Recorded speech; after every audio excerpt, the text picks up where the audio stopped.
देखो रजिस्ट्रेशन की सी ने कहते पहली गल तो किन्ने दिनों के विच आपां अप्लाई करना होंदा फॉर GST नंबर 30 दिनों के विच अप्लाई करना होंदा फॉर द GST नंबर। ठीक है जी 30 दिन फ्रॉम वेयर जो तो आप लाइबल हो गए लाइबल आप कदों होने तो सैक्शन 22 या सैक्शन 24 कहते एक स्टेट के एक GST नंबर ले लो बहुत है। एक स्टेट के अगर मल्टीपल प्लेस ऑफ बिजनेस है तो आप मल्टीपल भी ले सकते हैं लेकिन सारे प्लेस ऑफ बिजनेस वास्ते एक GST नंबर ही बहुत है।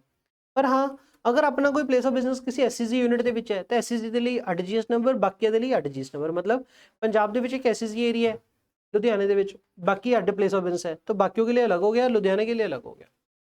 और एक बात और होती थी चार्ज ऑफ GST में बढ़ा था SCC को सप्लाई करोगे SCC सप्लाई करेगा वो IGST रहेगा इंटर स्टेट सप्लाई रहेगी चाहे वो विद इन पंजाब क्यों ना हो विद इन सेम स्टेट क्यों ना हो।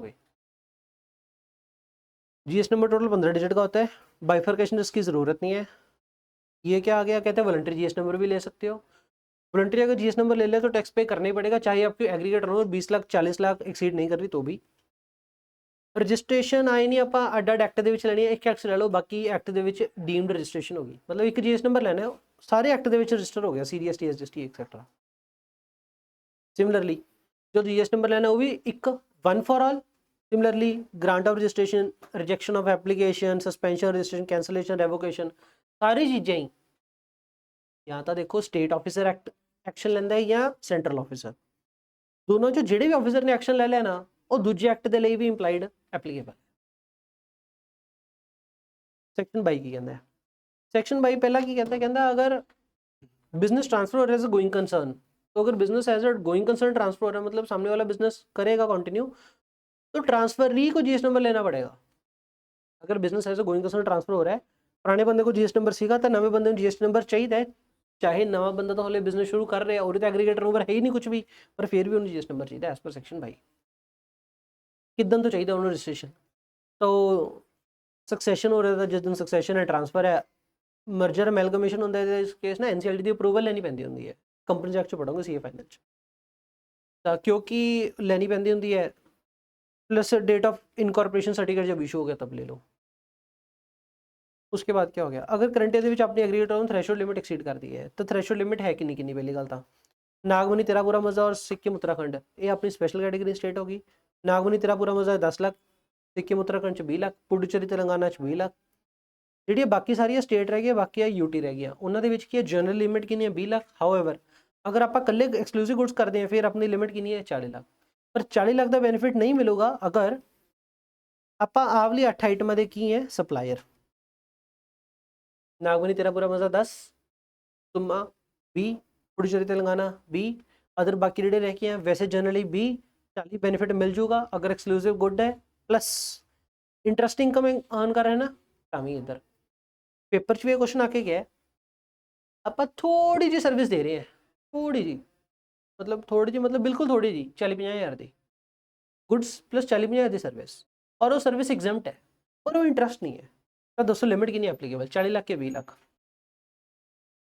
40 लाख के 20 लाख तो आंसर इज 20 लाख 40 लाख नहीं मिलेगा 40 लाख उदों ही मिलता जो एक्सक्लूसिव कला ही गुड हो या फिर कला नाल भी आ जाओ बस थोड़ी जी भी सर्विस देना मार्जिनल सर्विस भी देती तभी लिफ्ट कि एप्लीकेबल है 20 लाख एप्लीकेबल एग्जाम्प्ट वर्ड लिखे है तो एग्जाम्प्ट इंटरेस्ट लिखे है अगर एग्जाम्प्ट इंटरेस्ट है ता अगर एग्जाम्प्ट इंटरेस्ट या डिस्काउंट इनकम है ता एग्जाम्प्ट इंटरेस्ट है एग्जाम्प्ट वर्ड कट दो यार अगर थोड़ा डाउट आ रहा है ना एग्जाम्प्ट वर्ड कट दो कला इंटरेस्ट इनकम लिख लो अगर एक्सक्लूसिव गुड्स है प्लस इंटरेस्ट है ता 40 लाख की लिमिट एप्लीकेबल है। ओके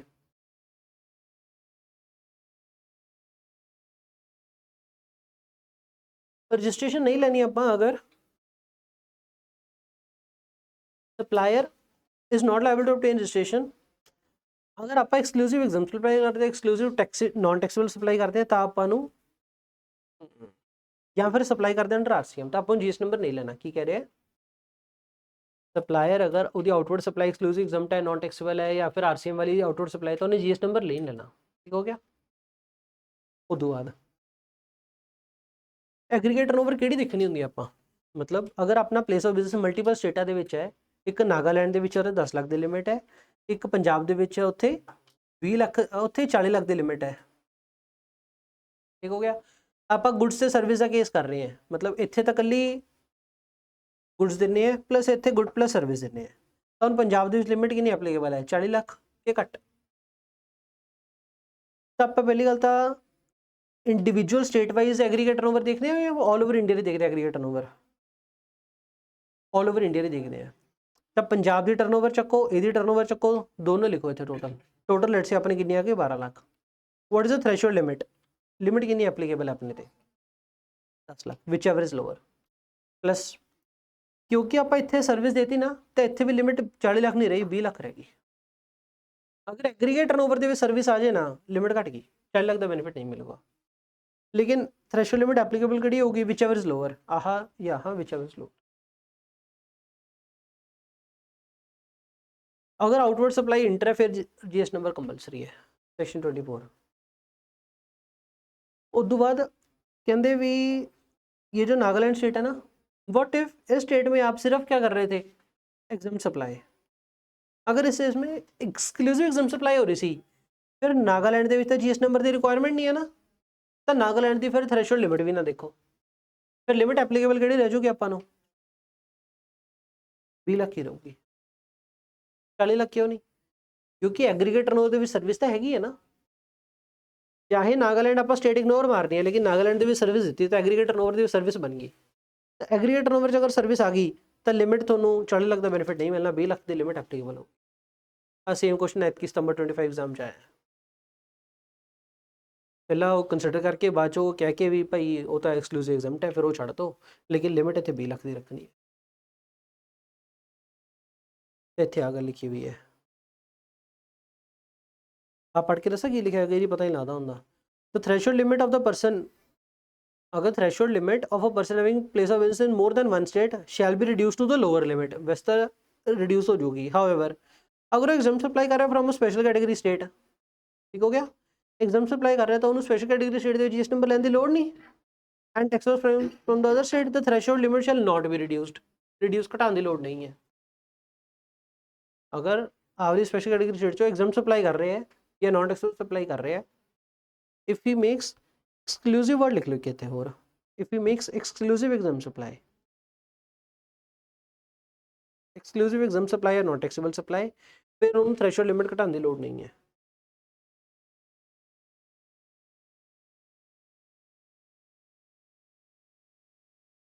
चले आगे चले, फिर लास्ट लाइन की कहते हैं वैसे तो हाँ अपना जी स्टेट के प्लेस ऑफ बिजनेस उत्ते जीएस नंबर चाहिए ना अपन, लेकिन कहते अगर किसी स्टेट के थोड़ा सिर्फ रिलेशन बिल्डिंग ऑफिसर है, लाइजन बिल्डिंग ऑफिस, जिमें कि अपना काम तो पंजाब च है पर मुंबई पोर्ट से आप एक बंदा बिठा रखे है एजेंट, एजेंट कहने उत्ते रिश्तेदारी बनाई चल, लोगों ने जामशन बनाई चल, कोई काम का बंदा मिले तो इधर रूट कर दिया कर।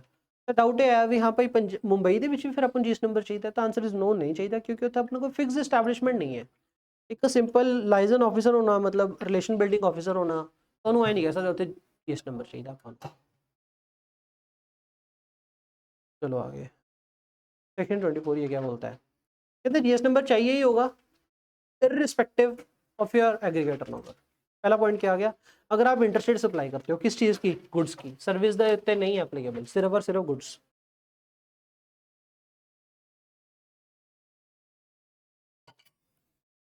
इंटरस्टेट अगर गुड्स सप्लाई कर रहे हैं तो जीएस नंबर चाहिए।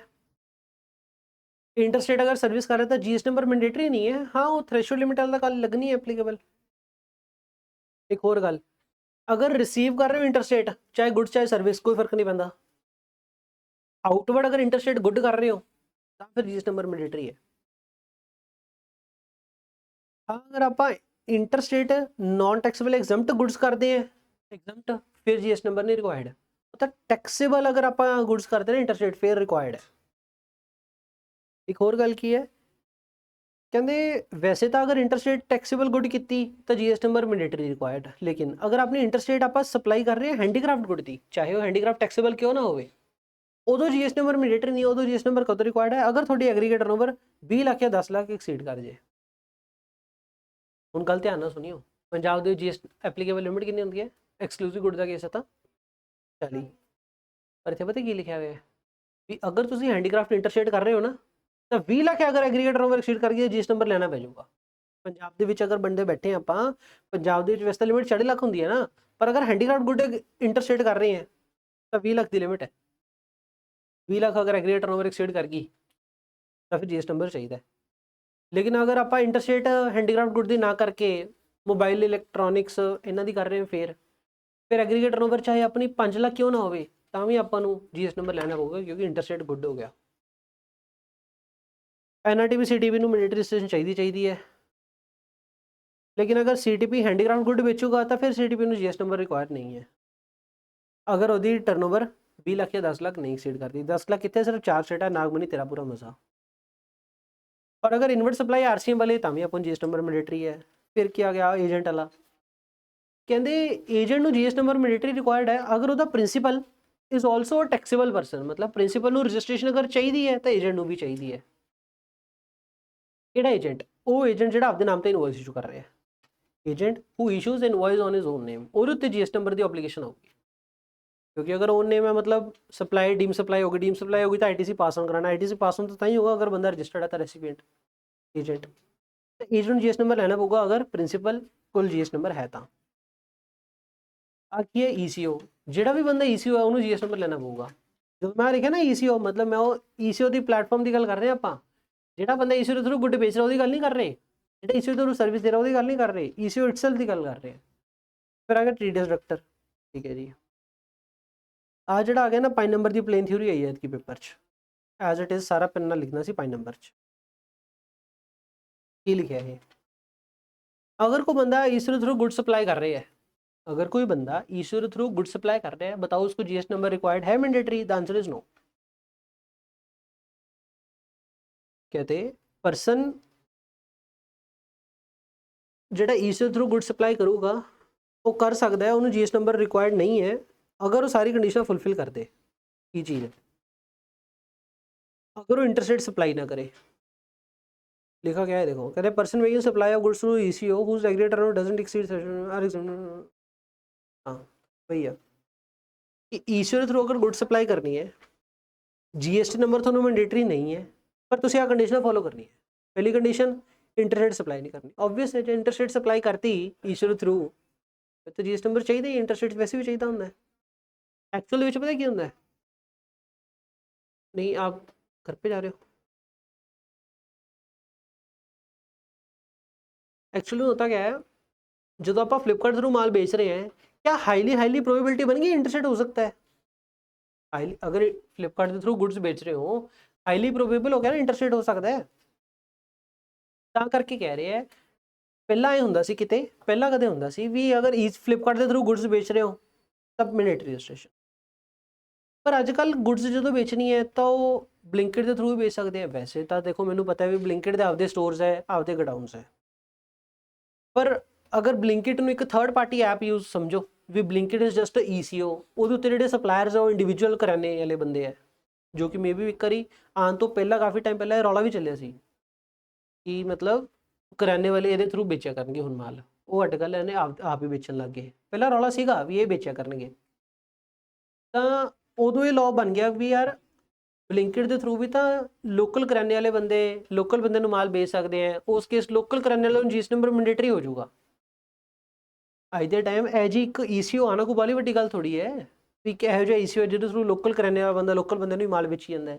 ਇਹੋ ਜਿਹਾ ਈਸੀਓ ਆਉਣਾ ਕਿਹੜੀ ਵੱਡੀ ਗੱਲ ਹੈ, ਸਟਾਰਟਅਪ ਸਾਰੇ ਕਰੀ ਜਾਂਦੇ ਆ, ਕੀ ਪਤਾ ਹੋਵੇ ਵੀ ਅਜੇ ਇੱਕ ਅੱਧਾ।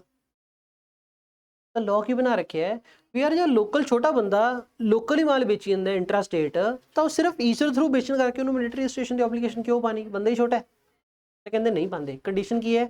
ਇੰਟਰਸਟੇਟ ਸਪਲਾਈ ਨਾ ਕਰੇ ਉਹ ਬੰਦਾ shall not make supply through ECO in more than 1 state. ਅਗਰ ਉਹ ਬੰਦਾ ਛੋਟਾ ਸਪਲਾਇਰ ਤਾਂ ਉਹਦਾ ਜਿਹੜਾ ਪਲੇਸ ਆਫ ਬਿਜ਼ਨਸ ਇੱਕ ਸਟੇਟ 'ਚ ਹੋਊਗਾ, ਮਲਟੀਪਲ ਸਟੇਟਾਂ 'ਚ ਤਾਂ ਨਹੀਂ ਹੋਣਾ ਨਾ। तो सिर्फ एक स्टेट की काम करे, मल्टीपल स्टेट का काम ना करे। अगर कोई सप्लायर मल्टीपल स्टेटा बैठा काम करी जाता है फिर वो मतलब सप्लायर ही वड्डा है। पहला इंटरस्टेट ना होवे, दूजा एक स्टेट तो ज़्यादा च काम ना करे, तीजा ਉਹਦੇ ਕੋਲ पैन नंबर पक्का होवे। पैन नंबर तो होंगे ही, सब को ITR ਤਾਂ ਭਰਦਾ ਹੀ हर एक बंदा। चौथा वो पैन नंबर आपदा ऑनलाइन पोर्टल जाके डिक्लेयर करे, दसे ਉਹਦਾ address of place of business, दसे वो ਕਿਹੜੀ स्टेट 'ਚ काम करना चाहता है।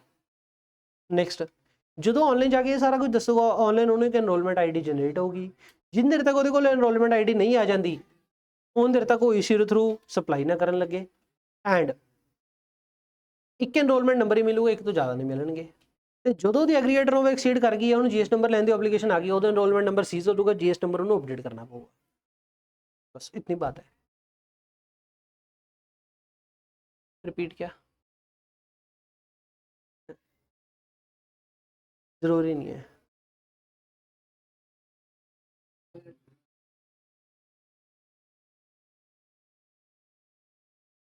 ठीक है भाई, स्किप मारना है, यही कह रहे हो। चलो, person not liable for registration, किने रजिस्ट्रेशन नहीं करानी सेक्शन 23, वही जेड़ा बंदा outward supply non taxable exempt है या फिर आरसीएम वाली है, एग्रीकल्चरिस्ट हो गया। प्रोसीजर फॉर रजिस्ट्रेशन मैं नहीं बोल रहा है, बस ये तो यार मैं स्किप ही है, वो वंस रीड में स्किप इको गल ही है। ये भी मैं स्किप है, ये तुसी आप ही लिख ले, इंपॉर्टेंट है, ये भी मैं स्किप है। ये लिखा पता की है, बेकार काम है, बोलोगे रहने दो, बोलोगे रहने दो, टाइम खराब होगा। ये सारा मैं स्किप है, S skip. Suo motor registration नहीं इंपॉर्टेंट है, वो ये भी बस गया होना हो गया। तारे तारे सिर्फ एमसीक्यू के लिए है, बस बायोमेट्रिक, और तो क्या करना है।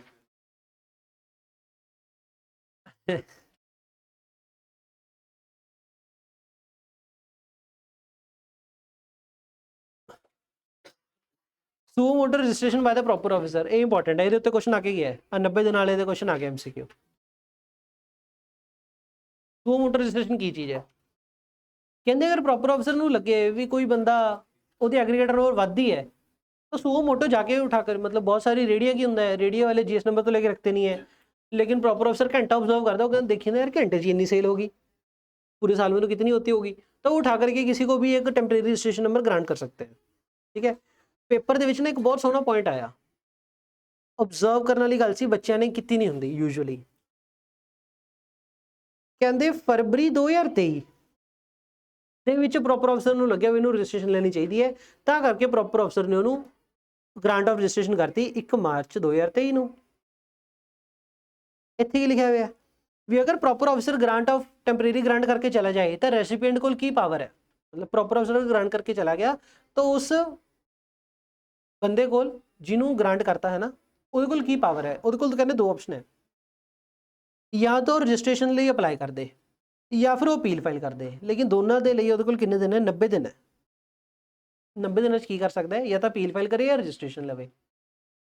डाउट की आऊगा, वो कहते फैब 23 ਦੇ ਵਿੱਚ ਲੱਗਿਆ 1 ਮਾਰਚ ਤੋਂ 1 ਮਾਰਚ 23 ਤੋਂ ਟੈਂਪਰੇਰੀ ਰਜਿਸਟਰ ਕਰਵਾਤਾ, और अप्रैल 2025 ਚ ਦੱਸੋ ਨੇ ਕਿੰਨਾ ਟੈਕਸ ਭਰਨਾ ਹੈ। ਹੁਣ ਕਈ ਵਾਰੀ ਬੰਦਾ ਸੋਚਦਾ ਹੈ ਵੀ ਯਾਰ 1 ਫਰਵਰੀ ਤੋਂ अगर 1 ਮਾਰਚ ਤੋਂ अगर ਕੀਤਾ ਤਾਂ 90 ਦਿਨ अगर ਇਹਦੇ ਜੋੜੀਏ ਤਾਂ 3 ਮਹੀਨੇ ਹੋ ਗਏ ਨਾ, ਤਾਂ 1 ਜੂਨ ਬਣਿਆ, 1 ਜੂਨ 23 ਤੱਕ ਤਾਂ ਉਹਦੇ ਕੋਲ ਪਾਵਰ ਹੀ ਸੀ ਇੰਡੀਵਿਜੂਅਲ ਬੰਦੇ ਕੋਲ, ਜਾਂ ਤਾਂ जीएस ਨੰਬਰ ਲੈਣ ਦੀ, अपील फाइल ਕਰਨ ਦੀ। ਇਹ ਅਪ੍ਰੈਲ ਦਾ ਕਿਉਂ ਮੰਗੀ ਜਾਂਦੇ ਆ, पर ये अप्रैल 2025 है तो ये अप्रैल मार्च 2023 है। तो क्वेश्चन कई बार बच्चा ऑब्जर्व नहीं करता ईयर, कोई भी नहीं करता ईयर, आप महीना देखते हैं, मूहरी डेट देखते हैं, ईयर कौन ऑब्जर्व करता है। सितंबर 25 का क्वेश्चन है, उत्थे एक ऑप्शन ये भी सी निल, तो ज़्यादातर बच्चे कहेंगे निल, हाल तो 90 दिन का टाइम एक्सपायर नहीं होया। पहला क्वेश्चन ये सी भी किन्ने दिनों का टाइम है, या तो फिर टाइम देख के बच्चे 90 दिन की गल ही नहीं याद आनी, बच्चे ऐ लगो यार महीने की गल होंदी होगी, क्योंकि मार्च तो अप्रैल के महीने तो टैक्स लाइबिलिटी बनी जाती है, तो 1 महीने का पीरियड होंगे 30 दिन का, बच्चा 30 दिन टिक लाने की कोशिश करूँगा, लेकिन दिन भी 90 लाने हैं, भी 90 दिन तक का टाइम ही है वो, तेरा टैक्स बनूगा 90 दिन तो बाद ही बनूगा, 90 दिन तो बाद अप्रैल 2025 आफ्टर 90 दिन ही है। आ एक डाइसी जा केस सिनेरियो बन गया। सिर्फ ध्यान की देना सी ईयर ते, मैंने नहीं लगता बच्चा ईयर देखता है, ਜਿਹੜੇ ਬੱਚੇ ਦੇ ਉਹ ਮੈਂ MCQ ਚੈੱਕ ਕੀਤੇ ਸੀ ਉਹਨੇ ਗਲਤ ਕੀਤੇ ਹੋਏ ਸਾਰੇ। हाँ मतलब टिक लगे होंगे है, काफ़ी गलत सी, 15 चो मतलब 2 4 5 मसा सही, 8-10 MCQ गलत। तो ये क्या है, बस वही है।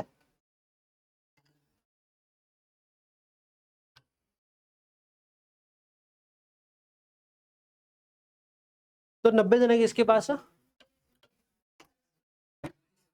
बंदा का नाम क्या बोलेंगे यार उसको, फ्लेक्सिबल पर्सन बोल सकते हैं या कल्ला person, such person. Person shall either file the application for registration within 90 days और file an appeal against temporary registration. Appeal file करने के लिए कितने दिन बनेंगे, 90 दिन ही।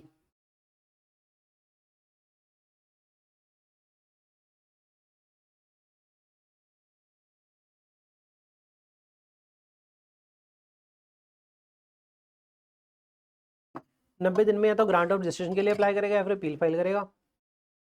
ये क्या बात लिखी हुई है, अपील फाइल कर दी ना, सुनो, प्रॉपर ऑफिसर ने टेम्परेरी ग्रांट ऑफ रजिस्ट्रेशन कर दिया, बंदे को अच्छा नहीं लगा, बंदा क्या करेगा, जीएसटी अपीलेट अथॉरिटी के पास अपील फाइल करेगा। अब अपीलेट अथॉरिटी अगर कहे कि नहीं हमारे प्रॉपर ऑफिसर ने सही आपको ग्रांट किया, आपको अप्लाई करना ही चाहिए, जब अपीलेट अथॉरिटी कह देगी ना कि आपको जीएस नंबर लेने चाहिए, उसको ये बोलते हैं कि uphold the decision of the proper officer. Appellate authority upholds the decision of the proper officer. In that case जो तो अपीलेट अथॉरिटी ने कहता उस तो विद इन 30 डेज ਦੇ ਵਿੱਚ उन्हें जीएस नंबर लेना ही लेना है फ्रॉम द अपीलेट अथॉरिटी।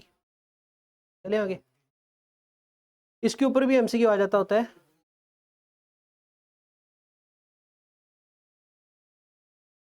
ਕੀ ਕਹਿੰਦਾ ਭਾਈ ਨੇ यार, बैंक अकाउंट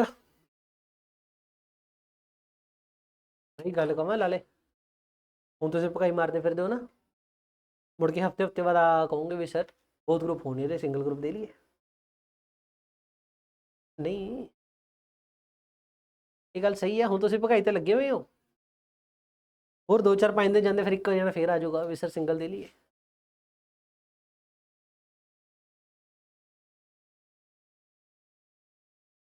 ਤਾਂ ਕਰਕੇ ਪਲੀਜ਼ ਸਿੰਸੀਅਰ ਹੋ ਜਾਓ, ਬਹੁਤ ਟਾਈਮ ਪਿਆ, 3 ਮਹੀਨੇ ਹੈ, 108 ਦਿਨ ਮਤਲਬ 3.5 ਮਹੀਨੇ ਪਏ ਹੈ। ਭਕਾਈ ਨਾ ਮਾਰੋ, ਬਸ ਸੁਣੋ ਤੇ ਮੈਨੂੰ ਨਿਬੜਨ ਦਿਓ ਛੇਤੀ।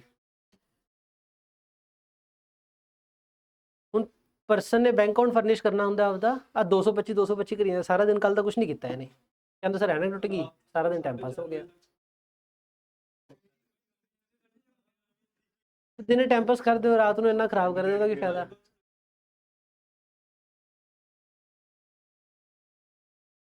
ਬੈਂਕ ਅਕਾਊਂਟ ਫਰਨਿਸ਼ ਕਰਨਾ ਹੁੰਦਾ, ਵੈਸੇ ਤਾਂ ਦੇਖੋ ਜਦੋਂ ਜੀਐਸਟੀ ਨੰਬਰ ਅਪਲਾਈ ਕਰਦੇ ਆ ਉਹਦੀ ਬੈਂਕ ਅਕਾਊਂਟ ਫਰਨਿਸ਼ ਕਰ ਸਕਦੇ, ਲੇਕਿਨ ਕਈ ਵਾਰੀ ਕੀ ਹੁੰਦਾ ਵੀ ਜਿੰਦੇ ਤੱਕ ਜੀਐਸ ਨੰਬਰ ਨਹੀਂ ਆਉਂਦਾ ਬੈਂਕ ਅਕਾਊਂਟ ਨੰਬਰ ਨਹੀਂ ਮਿਲਦਾ, ਤਾਂ ਕਰਕੇ ਕਹਿੰਦੇ ਜਦੋਂ ਜੀਐਸ ਨੰਬਰ ਗ੍ਰਾਂਟ ਹੋ ਗਿਆ ਉਹ ਤੋਂ ਵਿਦਿਨ 30 ਡੇਜ਼ ਜਾਂ ਫਿਰ ਜੀਐਸਟੀਆਰ 1 ਭਰਨਾ, ਵਿਚ ਐਵਰ ਇਜ਼ ਅਰਲੀਅਰ, ਤੋਂ ਪਹਿਲਾਂ ਆਪਾਂ ਜੀਐਸ ਬੈਂਕ ਅਕਾਊਂਟ ਦੇ ਦਾਂਗੇ।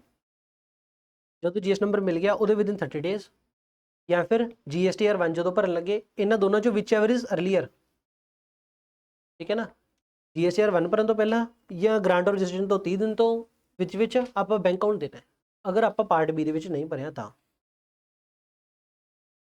ਬਸ ਅੱਗੇ ਆ ਜਾਓ, ਇਹ ਸਭ ਇਹ ਚ ਕਾ ਐਮਸੀਕਿਊ ਆ ਸਕਦਾ ਵੀ ਕੋਰ ਫੀਲਡ ਕਿਹੜੇ ਹੁੰਦੇ ਆ। ਐਮਸੀਕਿਊ ਨਾ ਬੇਕਾਰ ਚੀਜ਼ਾਂ ਤੇ ਪੁੱਛਦੇ ਆ ਇਹ, ਥਿਓਰੈਟੀਕਲ ਜੀਆਂ ਤੇ। ਇਹ ਕੋਰ ਫੀਲਡ ਕੀ ਚੀਜ਼ ਹੈ, ਇੱਕ ਵਾਰੀ ਆਪਾਂ ਨੂੰ ਅਗਰ ਜੀਐਸ ਨੰਬਰ ਗ੍ਰਾਂਟ ਹੋ ਗਿਆ ਉਸ ਤੋਂ ਬਾਅਦ ਅਗਰ ਆਪਾਂ ਕੋਈ डिटेल चेंज करवानी है, कहते अगर डिटेल चेंज करवानी है ना तो अमेंडमेंट ऑफ रजिस्ट्रेशन बोलते हैं, ਉਹਦੇ ਵਿੱਚ कुछ कोर फील्ड है कुछ नॉन कोर फील्ड है। कोर फील्ड ਉਹ ਜਿਹੜੇ ਇਹਨਾਂ ਨੇ ਲਿਖ ਕੇ ਦਿੱਤੇ, ਕਹਿੰਦੇ legal name of business change करना, address of place of business या एडिशनल प्लेस ऑफ बिजनेस, या एडिशन या deletion of the partner director करता है या एमडी, 3 चीज़ें मेन है। अगर आप 3 चीज़ें चेंज करनी है तो प्रॉपर ऑफिसर की अप्रूवल लगेगी, और इन तीनों के अलावा अगर कोई और चीज़ चेंज करनी है तो प्रॉपर ऑफिसर के अप्रूवल की रिक्वायरमेंट नहीं है, ऑनलाइन जाओ पोर्टल के ऊपर चेंज करो अमेंडमेंट होगी। लेकिन ये 3 चीज़ें, लीगल नेम, एड्रेस और बंदे, बंदे कौन से, या तो आपके पार्टनर्स या फिर डायरेक्टर टाइप। चलो आगे, कैंसलेशन और रजिस्ट्रेशन, यहाँ से वेरी इंपॉर्टेंट है। कैंसलेशन और रजिस्ट्रेशन में क्या सीन है, इसका ना एक चार्ट मैंने आपके ड्राइव के ऊपर अपलोड किया है, शायद वो पिछली बार भी नहीं पढ़ाया था आपको।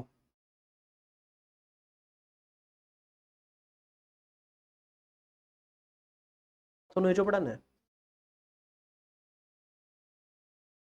कैंसलेशन ऑफ रजिस्ट्रेशन में 2 चीज़ें हैं, या तो रजिस्टर्ड पर्सन खुद से अप्लाई करेगा फॉर कैंसलेशन, या फिर proper officer suo motu initiate करेगा। रजिस्टर्ड पर्सन खुद से कब कब अप्लाई करेगा? रजिस्टर्ड पर्सन क्यों अप्लाई करेगा खुद से कैंसलेशन ऑफ रजिस्ट्रेशन? या तो उसने अपना काम धंधा बंद कर दिया, या फिर क्या हो गया कि change of constitution of the business, मतलब पार्टनरशिप से अगर कंपनी में शिफ्ट करवा रहा है तो पार्टनरशिप हमको तो बंद करवाएगा ना। पहले बात, या तो बिजनेस बंद करके जा रहा है डिसकंटिन्यू।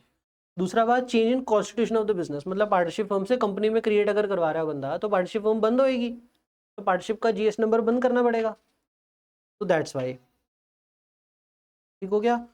उसके अलावा क्या हो गया, ये रही no longer liable to register. No longer liable to register ऐसा क्यों? या तो फिर वही बात इंटर वाली की, आउटपुट सप्लाई एक्सक्लूसिव एग्जम्प्ट होगी, एक्सक्लूसिव नॉन टैक्सेबल होगी, या फिर थ्रेशोल्ड लिमिट घट गई, थ्रेशोल्ड लिमिट नहीं, एग्रीगेट टर्नओवर थ्रेशोल्ड लिमिट तो थले रहेगी, या फिर मैं पहले इनवर्ट सप्लाई आरसीएम ਦੀ ਲੈਂਦਾ ਸੀ ਹੁਣ नहीं ਲੈਂਦਾ, तो due to any reason under section 22 या 24 अगर मैंने हूँ जीएसटी नंबर नहीं रिक्वायर्ड था ड्यू टू एनी रीजन, या फिर बिजनेस मेरा डिसकंटिन्यू हो गया, ट्रांसफर हो गया, या फिर चेंज कॉन्स्टिट्यूशन हो गई। ठीक है, आ 3 केसेस है मेजर।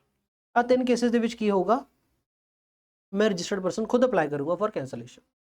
ठीक हो गया।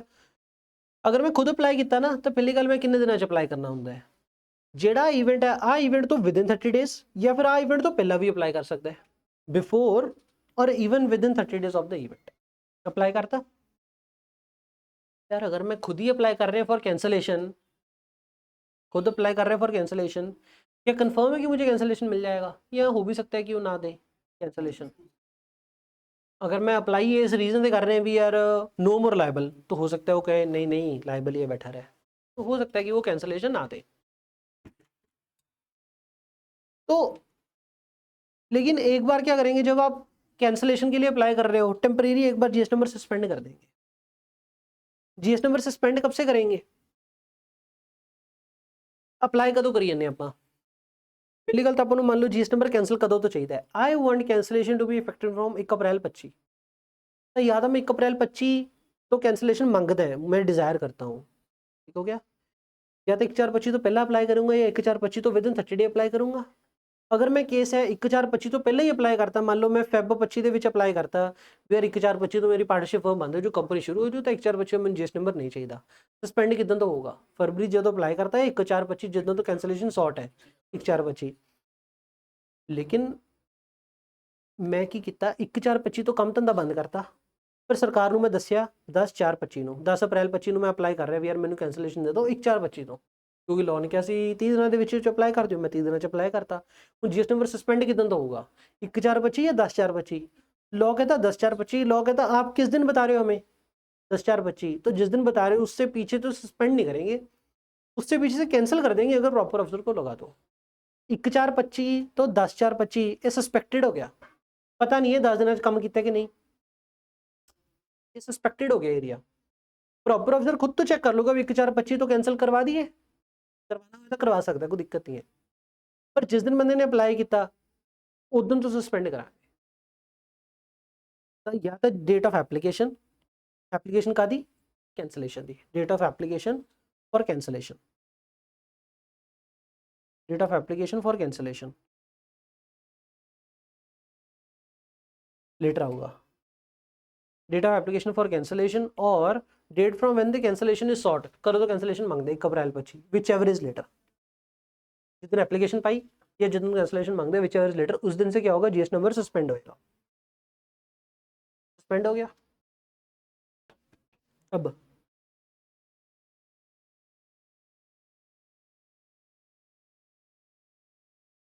एक होर जो आप कैंसलेशन के लिए अप्लाई कर रहे हैं, मैं खुद ही अप्लाई कर रहे हैं जीएस नंबर कैंसिल, तो जब मैं खुद ही अप्लाई करूंगा तो क्योंकि मैं जीएस नंबर कैंसिल कराऊंगा तो फ्यूचर में आउटपुट नहीं बनेगा, लेकिन पहले मैंने आईटीसी अवेल कर रखा तो आईटीसी रिवर्स करना पड़ेगा, इस केस में आईटीसी रिवर्स करना पड़ेगा। और अगर आईटीसी रिवर्स करना पड़ेगा, हमें पता है ना आईटीसी कितनी गुड्स के ऊपर रिवर्स करना है, जेडे गुड्स एक दिन पहला पई सी, तो जिन्ने गुड्स एक दिन पहला पई सी ਉਹਦੀ डिटेल ਦਿਓ, ਉਹਦੇ ਉੱਤੇ टैक्स कैलकुलेट कितना बनता वो दसो, तो टैक्स भरो भी कदों ही along with application, along with the application एक तो submit the detail of the goods held a day before and tax pay and the pay tax दे रहा हूँ, टैक्स भी पे करो, कर दिया। हाँ फिजिकल दसांगे, मेरे को पिछले दिन इन्ना गुड्स पे है फिजिकल अकाउंट ये तो मोर, तो एप्लीकेशन देती विद इन 30 डेज देती, जीएस नंबर सस्पेंड हो गया, एप्लीकेशन किसी को पहुंच गई, प्रॉपर ऑफिसर को। अब प्रॉपर ऑफिसर क्या करेगा, हो सकता है वो एक्सेप्ट कर दे application and pass order of cancellation. ਉਹਦੇ ਕੋਲ ਕਿੰਨੇ ਦਿਨ ਹੈ ਕਰਨ ਨੂੰ, 30 ਦਿਨਾਂ 'ਚ ਉਹਨੇ ਇਹ ਕੰਮ ਕਰਨਾ ਹੈ। 30 ਦਿਨਾਂ 'ਚ ਜਾਂ ਤਾਂ ਕੈਂਸਲੇਸ਼ਨ ਦਾ ਆਰਡਰ ਪਾਸ ਕਰ ਦੂਗਾ ਜਾਂ 30 ਦਿਨਾਂ 'ਚ ਉਹ ਨੋਟਿਸ ਇਸ਼ੂ ਕਰ ਦੂਗਾ, ਸ਼ੋ ਕਾਜ਼ ਨੋਟਿਸ।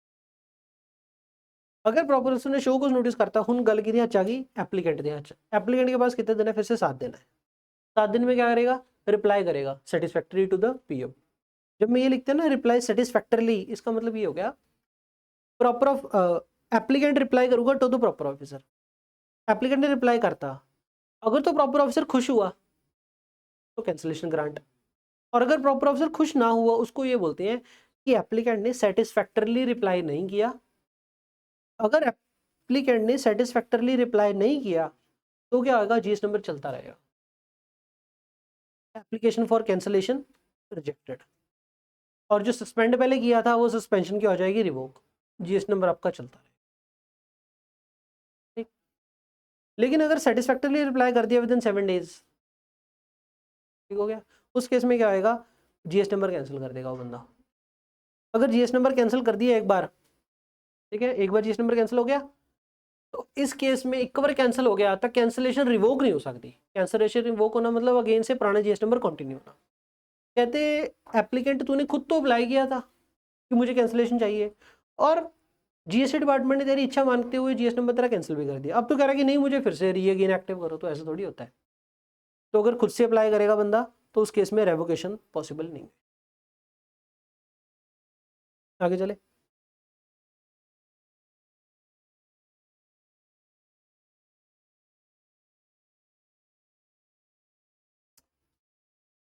इधर आ जाओ, ये क्या आ गया, वो हमने पढ़ा था रजिस्टर्ड पर्सन खुद से अप्लाई कर रहा है फॉर कैंसिलेशन। अब क्या आ गया, PO show cause notice issue करेगा फॉर कैंसिलेशन। पीओ कहेगा आपका हम जीएस नंबर कैंसिल करना चाहते हैं। ये कब केसेस में होगा, जो तो पीओ कह रहा है थोड़ा जीएस नंबर कैंसिल करना है।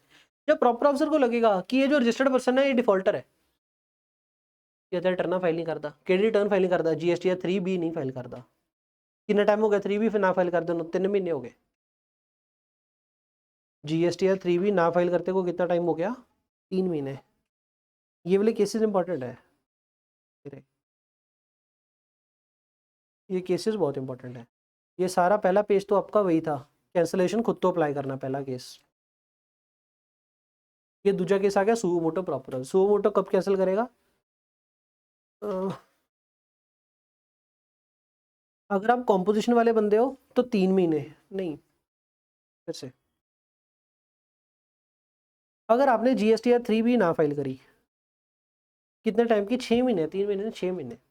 अगर आप नॉर्मल बंदे हो तो कंटिन्यूस 6 महीने अगर रिटर्न नहीं फाइल करी। क्यूआरएमपी बंदे हो तो 2 क्वार्टर की नहीं करी, 2 क्वार्टर मतलब 6 महीने हो गए, तो 6 महीने की अगर 3B फाइल ना करी। और अगर आप कॉम्पोजिशन वाले बंदे हो तो क्या सीन है, जीएसटीआर 4 फाइल करने में 3 महीने ज़्यादा का डिले हो गया। जीएसटीआर 4 की ड्यू डेट कितनी होती है, 30 जून। 30 जून तो 3 महीने लेट, 30 सितंबर हो गई तो तुम हाले तक फाइल नहीं की, तो 30 सितंबर के बाद आपका जीएस नंबर कैंसिल किया जा सकता, ठीक है। या फिर होर की केसेस है जो suo motu proper officer cancel करोगा। अगर उसको लगे कि यार रजिस्टर्ड पर्सन बिजनेस ही नहीं कंडक्ट करना, जीएस नंबर ले रखे, लेकिन अगर प्रॉपर ऑप्शन लगे भी बीएसएनएस करता ही नहीं, या फिर प्रॉपर ऑप्शन या फिर वॉलंटरी जीएस नंबर लेता सी लेकिन 6 महीने हो गए बिजनेस शुरू नहीं किया, या तो बिजनेस एट प्रेजेंट नहीं कर रहे, पहला कदे किया फिर पता नहीं, पर अज नहीं कर रहे होते बिजनेस, हाँ बंद, या फिर जीएस नंबर लेता तो हाले तक बिजनेस शुरू नहीं किया, 6 महीने हो गए। या फिर ਜਿਹੜਾ जीएस नंबर ਲਿੱਤਾ ਸੀ ਉਹ फ्रॉड बिल्कुल मिसस्टेटमेंट या सप्रेशन ऑफ फैक्ट्स के थ्रू जीएस नंबर ले लिया ਸੀ, ਧੱਕੇ ਨਾਲ ਲੈ ਲਿਆ ਸੀ। या फिर ਕੱਲਾ इनवॉइस भेजदा बंदा, इनवॉइस इशू करता लेकिन गुड सप्लाई नहीं करता। या फिर आईटीसी अवेल करता है, आईटीसी अवेल गलत तरीके ਨਾਲ कर रहा है, गलत आईटीसी अवेल कर रहा है। या फिर 86B फॉलो नहीं करते, मतलब आउटपुट सप्लाई ज़्यादा कैश जमा कराने लेकिन कराते नहीं। या फिर if returns not file in 30 days of revocation of cancellation of registration, एक बारी कैंसलेशन रिवोक करती, कैंसलेशन रिवोक हो सकती है, आगे जाके बढ़ेंगे। ये वाला पॉइंट बेसिकली पेंडिंग है, बाद दिखा आ गया जीएसटीआर 1 ਦੇ ਵਿੱਚ ਜਿਹੜੇ ਆਊਟਵਰਡ ਸਪਲਾਈ ਉਹ ਘੱਟ ਹੈ, लेकिन 3B ਚ ਘੱਟ ਦਿਖਾਈ, ਜਿੰਨੀ 3B ਚ ਆਊਟਵਰਡ ਸਪਲਾਈ ਹੋਊਗੀ टैक्स ਉਹਦੇ ਉੱਤੇ ਭਰਨਾ है। जीएसटीआर 1 ਚ दिखाती ज़्यादा, अगर जीएसटीआर 1 में ज़्यादा दिखाती है, रेसिपिएंट की 2B में ज़्यादा बोल पड़ा, रेसिपिएंट ने आईडीज ज़्यादा ले लिया, लेकिन 3B ਚ दिखाई घट, अगर 3B ਚ घट दिखाई तो टैक्स घट भरिया।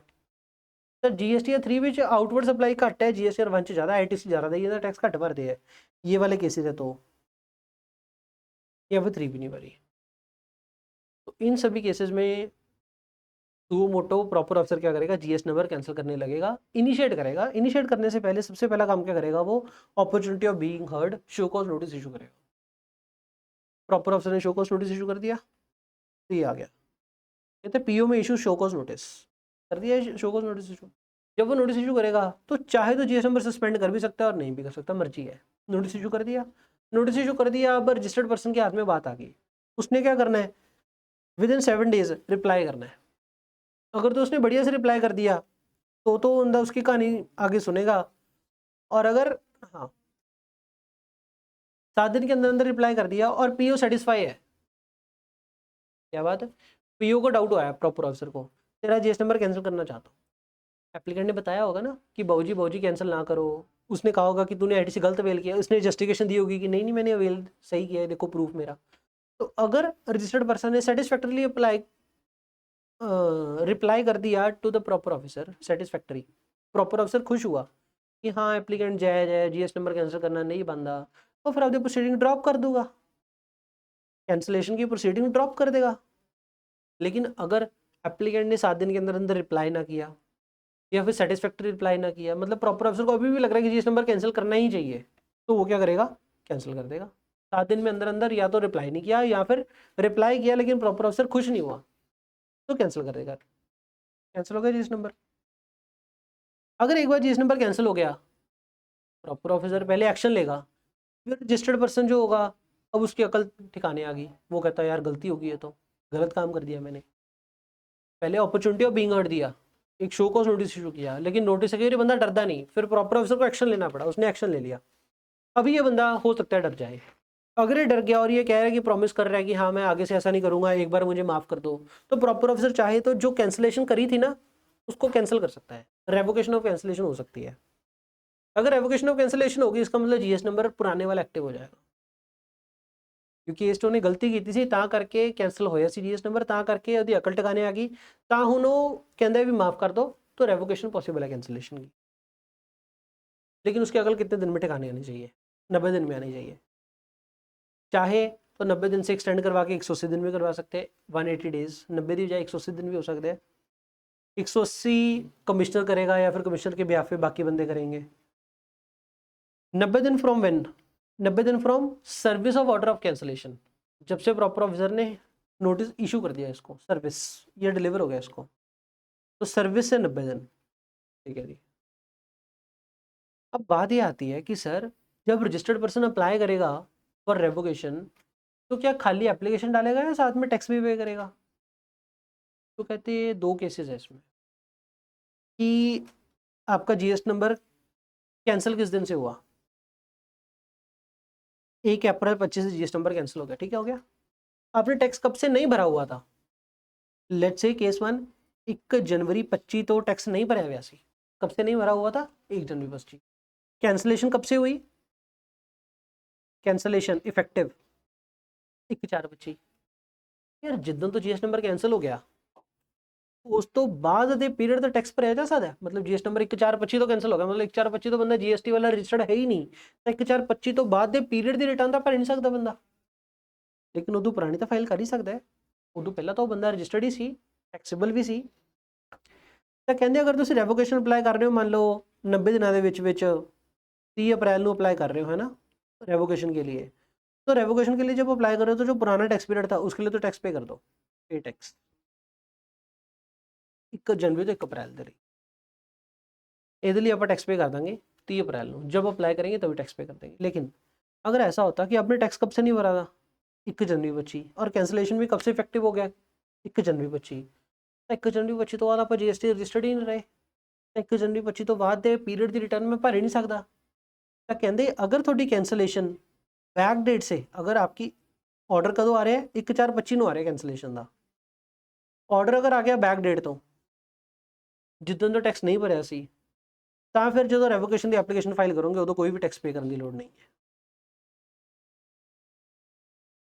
समझ में आया नहीं आया यार? टैक्स पे करना पड़ेगा अलॉन्ग विद एप्लीकेशन अगर कैंसिलेशन प्रोस्पेक्टिवली करा है, और अगर कैंसिलेशन रेट्रोस्पेक्टिव बैकडेट से करा है तो आपको कोई भी टैक्स पे करने की लोड नहीं है। टैक्स पे कर दिया, अप्लाई कर दिया, एप्लीकेशन किसके पास पहुंच गई? प्रॉपर ऑफिसर के पास। अब प्रॉपर ऑफिसर क्या करेगा? रेवोकेशन की एप्लीकेशन पहुंच गई ना, प्रॉपर ऑफिसर या तो एप्लीकेशन को एक्सेप्ट करेगा, अगर एक्सेप्ट कर लिया एप्लीकेशन को विद 30 डेज, प्रॉपर ऑफिसर के पास फिर से 30 डेज है तो पुराना जीएसटी नंबर कंटिन्यू हो जाएगा। या फिर वो क्या करेगा?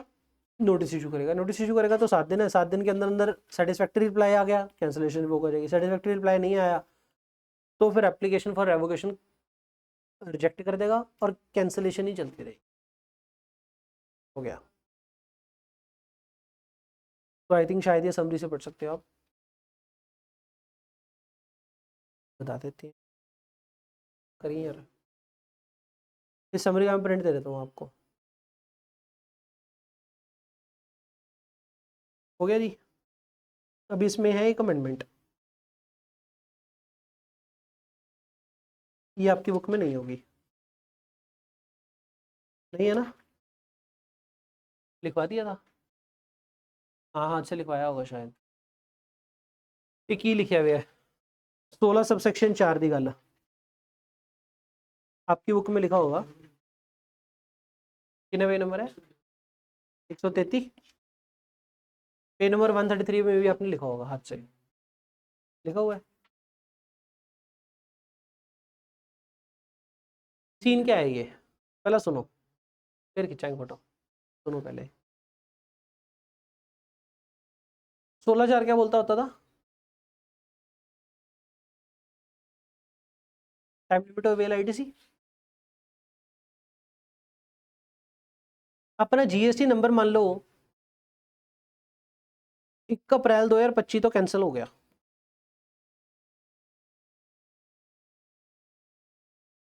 GST number cancel.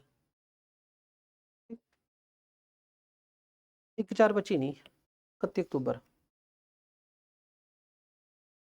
31 अक्टूबर 25 तो अपना जीएसटी नंबर कैंसिल करता। मेरा ਜਿਹੜਾ ਇਨਵॉइस ਸੀ ना वो फाइनेंशियल ईयर 24-25 की परचेज सी। 24-25 की परचेज का आईटीसी कब तक ले सकते थे? आईटीसी की लास्ट डेट कितनी बनती है? 3 नवंबर 25 या annual return of 24-25, annual return हाल तक फाइल नहीं की तो 3 नवंबर 25 तक 16/4 दी ओरिजिनल लास्ट डेट सी, ओरिजिनल लास्ट डेट, सही है। लेकिन 31 अक्टूबर 25 ਨੂੰ मेरा जीएसटी नंबर ही कैंसिल करता, ठीक हो गया। 31 अक्टूबर 25 ਨੂੰ मेरा जीएसटी नंबर कैंसिल करता ਤੇ ਜਿਹੜਾ जीएसटी नंबर मेरा रिवोक ਕੀਤਾ ਉਹ ਕਦੋਂ रिवोक ਹੋਇਆ ਹੈ? 31/12/25 ਨੂੰ ਕੀ ਹੋਇਆ? Cancellation revoke. क्या 16/4 की टाइम लिमिट एक्सपायर होगी? तो क्या मैं आईटीसी ले नहीं सकता? तो कहते हैं चाहे आपकी टाइम लिमिट एक्सपायर होगी लेकिन फिर भी आप आईटीसी ले सकते हो। कंडीशन क्या है? पहली कंडीशन, कैंसलेशन तो पहला थोड़ी 16/4 ਦੀ लिमिट एक्सपायर ना हुई होवे। जब जो कैंसलेशन हुई है ना, ऐसा ना हो कि उससे पहले ही अगर 16/4 एक्सपायर हो गई थी। मतलब अगर आपकी 16/4 पहले ही अगर एनुअल रिटर्न आप कदों भरती सी 30 सितंबर एनुअल रिटर्न फाइल करती सी तो यार 30 सितंबर तो बाद तो वैसे भी ले सकते सी। 31 अक्टूबर तक तो उसे रजिस्टर्ड ही सी तो साडा की कसूर है भाई, डिपार्टमेंट का तो कोई कसूर नहीं। तो टाइम लिमिट एक्सटेंड नहीं होगी आईटीसी अवेल करने वाली। टाइम लिमिट कब अवेल होगी? जब जीएसटी नंबर जो तो कैंसिल हो रहे हैं ना उदो अपनी कोल टाइम लिमिट पई सी, पर जो टाइम लिमिट एक्सपायर हो रही सी उदो मैं आईटीसी अवेल नहीं कर सकता सी क्योंकि मेरा जीएसटी नंबर कैंसल्ड सी। क्योंकि 31 अक्टूबर जो जीएसटी नंबर कैंसिल हो गया उस तो बाद पीरियड रिटर्न भर नहीं सकता सी। तो कहते 16/4 की टाइम लिमिट एक्सटेंड हो जूगी कदों तक? कैंसलेशन ऑफ रेवोकेशन होगी, इस तो बाद कितने दिन देने हैं? 30 दिन, with in 30 days of revocation of cancellation. ये तो विद इन 30 डेज मतलब 30 जनवरी 2026 16/4 की लास्ट डेट आ गई, रिवाइज लास्ट डेट।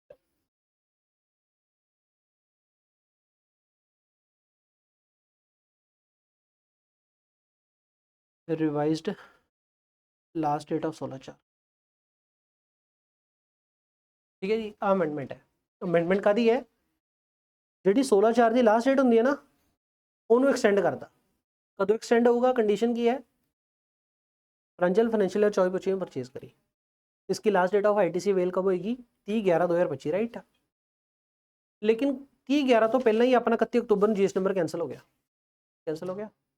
तो ਹੁਣ मैं 30/11 ਨੂੰ आईटीसी अवेल नहीं कर सकता सी ना, पर मेरा 31 ਦਸੰਬਰ ਨੂੰ कैंसलेशन रिवोक भी होगी, मतलब फिर तो कंटिन्यू होगा जीएस नंबर। तो ਹੁਣ मैं पुराना आईटीसी ले सकता कि नहीं? तो कहते वैसे तो 16 ज्यादा टाइम लिमिट एक्सपायर होगी, पर ਅਸੀਂ टाइम लिमिट ਨੂੰ एक्सटेंड कर ਦਾਂਗੇ ਕਿੰਨੇ ਦਿਨਾਂ ਲਈ? ਜਿੱਦੋਂ कैंसलेशन रिवोक होगी वो तो विदिन 30 डेज, 30 ਦਿਨਾਂ ਦੇ ਵਿੱਚ आईटीसी ले लियो, आ गल है। तो time limit to avail ITC till the return, पर ठीक है। बस ये टाइमलाइन बनाई हुई है आपने, टाइमलाइन ठीक है। बस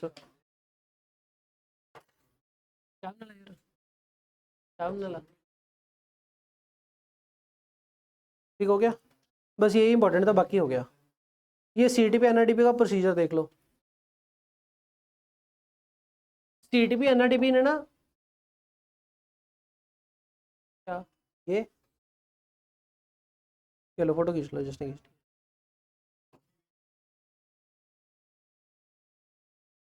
पेज नंबर 133 पे लिखा हूँ मैं भी पुराना, 32 या 33,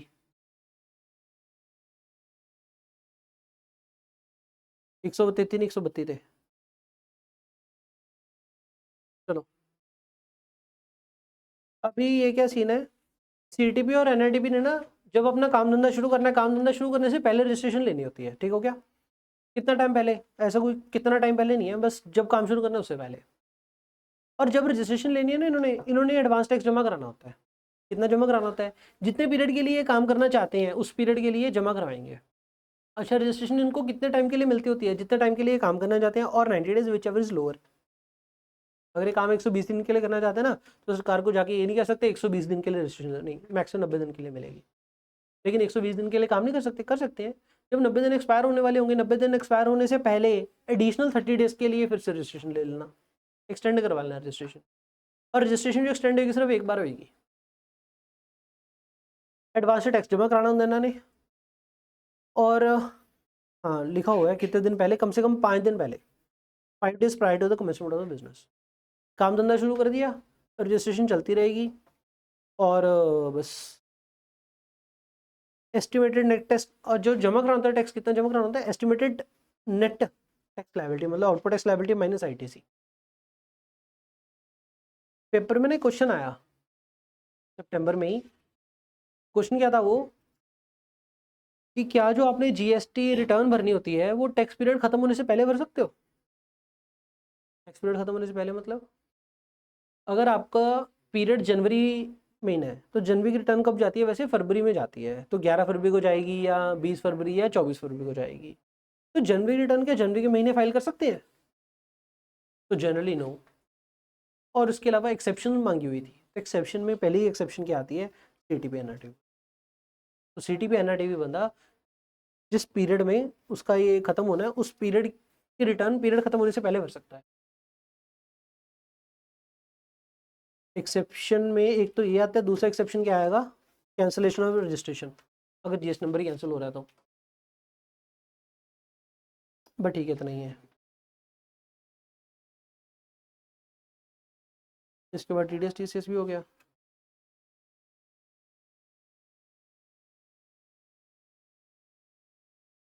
और करेंगे, बहुत है आज, बहुत तो ऐसा है कि गला भी खिंचा गया मेरा। आपका रह गया डॉक्यूमेंटेशन, और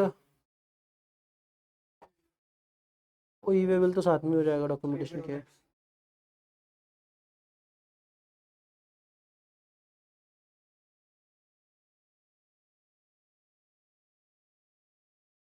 एक कदे चैप्टर आ लेने पेमेंट ऑफ टैक्स सर का, 5 मिनट का कम ही है। पेमेंट ऑफ टैक्स चैप्टर कर लेते हैं। पेमेंट ऑफ टैक्स वैसे सुन लो, बुक खोलने की भी लोड नहीं। E cash ledger, credit ledger और लायबिलिटी लेजर, 3 लेजर होते हैं, ठीक हो गया? ई क्रेडिट लेजर मतलब आईटीसी, आईटीसी आप यूज नहीं कर सकते for making outward for making the payment of RCM का टैक्स, आईटीसी यूज नहीं करना फॉर आरसीएम ਦਾ tax liability, interest penalty late fee ਦੀ ਪੇਮੈਂਟ ਦੇ ਲਈ, ਈ ਕੈਸ਼ ਲੈਜਰ ਦੇ ਵਿੱਚ ਈ ਕੈਸ਼ ਲੈਜਰ ਦੇ ਵਿੱਚੋਂ ਰਿਫੰਡ ਲੈ ਸਕਦਾ ਹੈ, ਈ ਕ੍ਰੈਡਿਟ ਲੈਜਰ ਤੋਂ ਰਿਫੰਡ ਨਹੀਂ ਲੈ ਸਕਦੇ। ਈ ਕ੍ਰੈਡਿਟ ਲੈਜਰ ਤੋਂ ਰਿਫੰਡ ਮਿਲ ਸਕਦਾ ਹੈ ਲੇਕਿਨ ਸਿਰਫ ਦੋ ਕੇਸਿਸ 'ਚ, ਜਾਂ ਤਾਂ ਆਪਣਾ ਇਨਵਰਟਿਡ ਡਿਊਟੀ ਸਟਰਕਚਰ ਜਾਂ ਫਿਰ ਜ਼ੀਰੋ ਰੇਟਡ ਸਪਲਾਈ, ਸਿਰਫ ਆ ਦੋ ਕੇਸਿਸ ਦੇ ਵਿੱਚ ਆਈਟੀਸ ਦਾ ਰਿਫੰਡ ਮਿਲ ਸਕਦਾ, ਹੋਰ ਕਿਸੇ ਕੇਸ ਆਈਟੀਸ ਦਾ ਰਿਫੰਡ ਨਹੀਂ ਮਿਲ ਸਕਦਾ। ਠੀਕ ਹੈ, ਇੱਕ ਆ 10,000 ਦੀ ਲਿਮਿਟ ਕੀ ਹੈ, ਕਈ ਵਾਰੀ ਐਮਸੀਕਿਊ 'ਚ ਪੁੱਛ ਲੈਂਦੇ ਆ। ਈ ਕੈਸ਼ ਲੈਜਰ ਜੋ ਪੈਸਾ ਜਮ੍ਹਾਂ ਕਰਾਣਾ ਹੈ ਕਿਵੇਂ ਕਰਾਈਏ, ਨੈਟ ਬੈਂਕਿੰਗ ਦੇ ਥਰੂ, ਕੈਸ਼ ਬੈਂਕ ਜਾ ਕੇ ਕੈਸ਼ ਕਰਾ ਸਕਦੇ ਕਹਿੰਦੇ, ਲੇਕਿਨ ਕਿੰਨਾ ਕਰਾਣਾ ਮੈਕਸਿਮਮ ਕੈਸ਼ 10,000, बाकी अगर 10,000 ज़्यादा कराने तो चेक लुआओ, नेट बैंकिंग कराओ। ना किसी ने कब ई कैश लेजर डेबिट होगा और क्रेडिट होगा। ई कैश लेजर का क्रेडिट होना, पहली गल तो जो तीन लेजर है ना, ये आई मान के चलो जिवें गवर्नमेंट की बुक्स होंगे, ठीक हो गया। अगर ई कैश लेजर में पैसा जमा कराएंगे तो ई कैश लेजर क्या होगा, डेबिट या क्रेडिट। गवर्नमेंट के पास पैसा आएगा तो गवर्नमेंट बैंक के पॉइंट ऑफ व्यू सोच के देख लो, जिवें पासबुक होंगी सी अपनी, जो पासबुक होंगी सी ना, बैंक की बुक से अपना खाता, वो भी गवर्नमेंट की बुक से अपना खाता, पैसा जमा कराते हैं तो बैंक क्रेडिट होता ना, तो यहाँ पे भी क्या होगा, ई कैश लेजर में पैसा जमा कराएंगे तो कैश लेजर क्रेडिट होगा, और अगर कैश यूज़ कर लेंगे तो डेबिट हो जाएगा। यूज़ कब होएगा, to pay off the TIP, TIP stand for tax interest penalty late fee. ये पिछले पेज पे लिखा हुआ है ना टिप की फुल फॉर्म, ये रही मेमोरी टेक्निक टिप। और अगर टीडीएस टीसीएस क्लेम करेंगे फिर भी ई कैश लेजर क्रेडिट होगा। उधरों आईटीसी अवेल करांगे तो ई क्रेडिट लेजर अवेल होगा। E credit ledger ITC use किहड़े परपस ਲਈ कर सकते हैं, सारे दे ਲਈ नहीं, आरसीएम के लिए नहीं यूज़ कर सकते, टिप के लिए नहीं भी कर सकते। टिप मतलब कौन सा, इंटरेस्ट पेनल्टी, इधर टिप नहीं, इधर इंटरेस्ट पेनल्टी और लेट फीस आईपीएल, वो टीआईपीएल था। चलो ये क्या आ गया, major head minor head, tax के नाम मेजर यही लगते हैं ना, तो ये मेजर हेड है। और माइनर हेड कौन से आपके, tax interest penalty late fee TPL. अब कहते अगर ई कैश लेजर की गल करिए ना, from any major minor head to any major minor head आप पैसा ट्रांसफर कर सकते हैं। अब ये पैसा ट्रांसफर क्यों करना पड़ रहा है, पैसा ट्रांसफर क्यों करना पड़ रहा है, ई लाइबिलिटी लेजर दे जेड़े जेड़े had they which liability tax पे करना होगा ना, मान लो आप आईजीएसटी का इंटरेस्ट पे करना 200, सीजीएसटी का टैक्स पे करना 4,000, एसजीएसटी का टैक्स पे करना 4,000, ई लाइबिलिटी दे जेड़े जेड़े सैल दे विच लाइबिलिटी होगी, ई कैश दे भी उही सैल दे विच पैसे चाहिए है। पर जो टैक्स पेयर होगा यार, वो हुण इन्ने सैल तक कितने पैसा जमा कराऊगा, वो तो इकट्ठा करके 10,000 रुपये उन्हें इतने जमा कराता। अब अकाउंटेंट क्या करेगा, इससे उठा करके पैसा इधर शिफ्ट मार लेगा, इधर शिफ्ट मार लेगा, इधर शिफ्ट मार लेगा। तो कहते हैं from any major minor head to any major minor head पैसा can be transferred provided that same GST number का ई कैश लेजर होना चाहिए।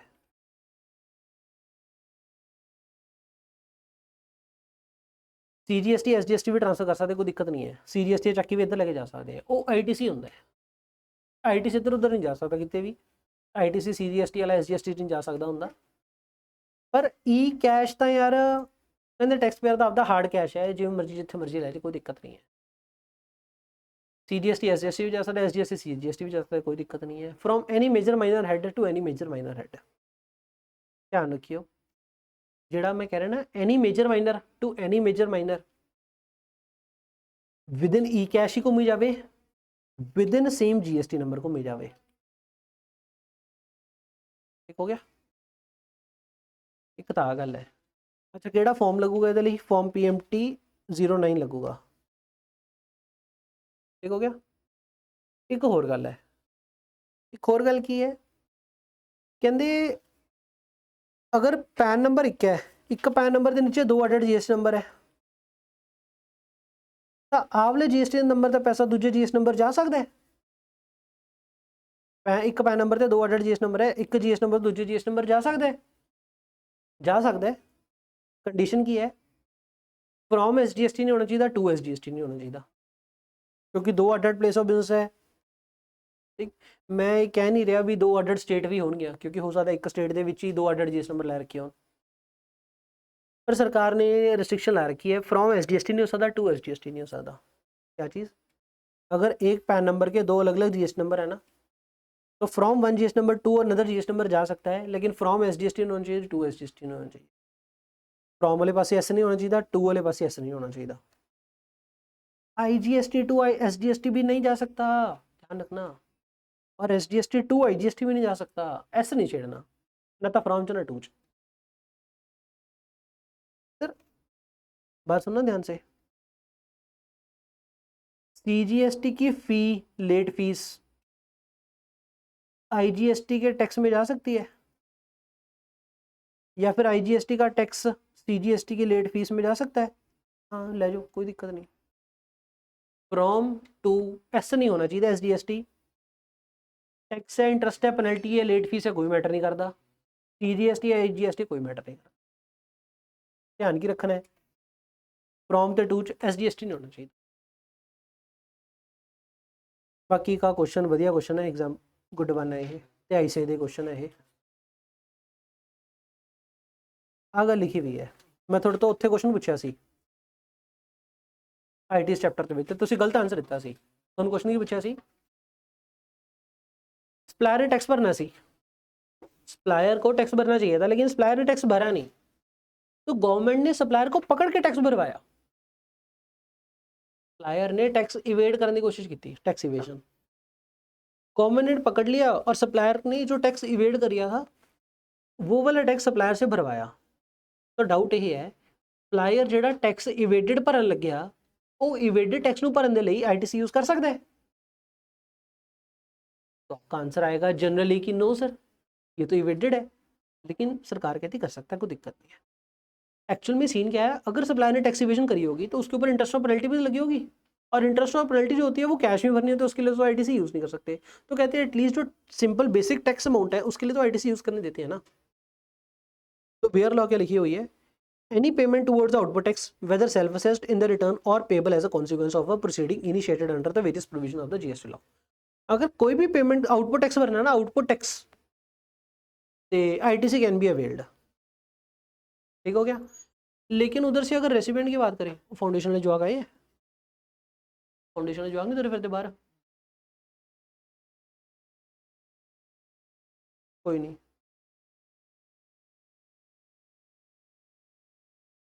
और रेसिपिएंट के हाथ में क्या बात है कि अगर सप्लायर ने कोई टैक्स इवेजन वाला टैक्स भरे है, ਇਹੋ ਜਿਹੇ ਗੰਦੇ ਟੈਕਸ ਭਰੇ ਦਾ ਰੈਸਿਪੀਐਂਟ ਨੂੰ ITC ਨਹੀਂ ਦੇਣਾ। No ITC shall be availed by the registered person in respect of any tax that has been paid in pursuance of any order where any demand was confirmed on account of fraud, willful misstatement or suppression of the fact। Actual में ना department जब किसी बंदे तो tax भरवांदा ना, दो section के तहत भरवांदा, या तो सेक्शन 73 या सेक्शन 74। डिपार्टमेंट को अगर लगता है भी बंदे तो गलती होगी तो 73, डिपार्टमेंट को अगर लगता है बंदा चोर है तो 74। चोर मतलब fraud, wilful misstatement, suppression of the fact. Wilful misstatement, जानबूझ के गलती करी या कुछ फैक्ट्स को छुपाने की कोशिश करी, तो ये सेक्शन नंबर 74 की बातें हैं। 74 के तहत बेसिकली अगर सप्लायर ने गंदा टैक्स जमा कराया था, रेसिपिएंट को ITC नहीं मिलना। ठीक है, ये तो आ गया बेयर लॉ, ऊपर सौखा सौखी वर्डिंग दी हुई है। फिर ये क्या चीज़ आ गई, कहते हैं manner in which the tax liability to discharge, मतलब ਸਪਲਾਇਰ ਦੇ ਟੈਕਸ ਜਮ੍ਹਾਂ ਕਰਾਉਣ ਵਾਲਾ ਪਿਆ ਨਾ, ਬਾਲੇ ਪਏ ਹੈ, ਕਰੰਟ ਪੀਰੀਅਡ ਦਾ ਵੀ ਟੈਕਸ ਜਮ੍ਹਾਂ ਕਰਾਉਣਾ ਪਿਆ ਹੈ, ਪੁਰਾਣਾ ਵੀ ਟੈਕਸ ਜਮ੍ਹਾਂ ਕਰਾਉਣਾ ਪਿਆ ਹੈ, ਇੱਕ ਡਿਮਾਂਡ ਆਈ ਵੀ ਉਹਦਾ ਵੀ ਜਮ੍ਹਾਂ ਕਰਾਉਣਾ ਪਿਆ ਹੈ। ਅੱਛਾ ਕੱਲਾ ਟੈਕਸ ਨਹੀਂ ਹੈ, ਟੈਕਸ ਵੀ ਕਰਾਉਣਾ, ਇੰਟਰਸਟ ਵੀ ਕਰਾਉਣਾ, ਪੈਨਲਟੀ ਵੀ ਕਰਾਉਣੀ, ਤਾਂ ਪਹਿਲਾਂ ਕੀ? तो FIFO, first in first out. तो पहले पुराने पीरियड की, बाद में करंट पीरियड की, लास्ट में डिमांड। जो तो कहना ना पहला पुराने पीरियड दी, तो मतलब पुराने पीरियड का tax, interest, penalty, late fee सारा कुछ पहला जमा कराओ, पहला पुराने पीरियड का, फिर करंट पीरियड का, लास्ट से डिमांड का।